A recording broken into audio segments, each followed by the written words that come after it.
So the state of matter at room temperature is a physical property. So whether something's a solid, a liquid, or a gas.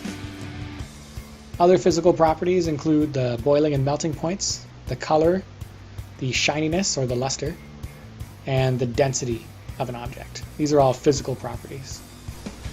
Another one is hardness, and hardness is the resistance of a solid to being scratched or dented. This is a picture here of my canoe. It's got a bunch of scratches on the bottom, and that's because my canoe was not as hard as the rocks that I ran into. So that's what hardness is. Malleability describes how easily a substance can be hammered or bent into different shapes. So here we have a picture of a piece of very hot metal being hammered out.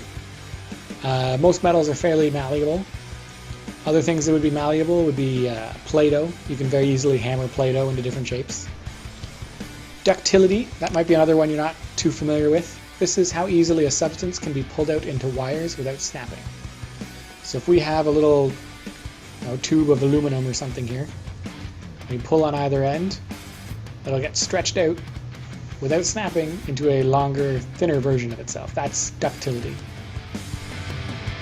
Solubility is the ability of a substance to dissolve in a solvent. So for instance, salt is dissolving in water here. So the salt is soluble in the water.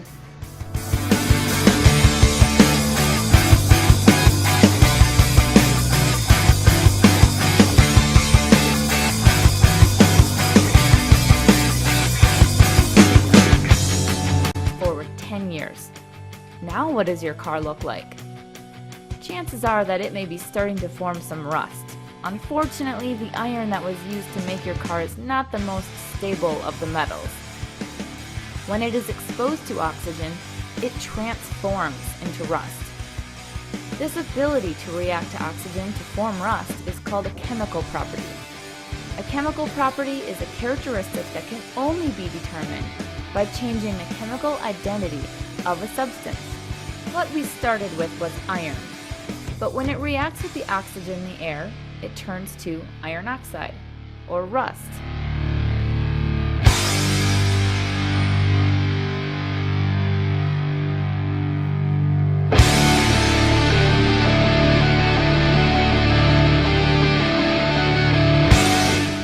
What changes occur when this ice cube is crushed with these pliers? As you can see, the ice breaks into many small pieces of ice. This is a block of clay.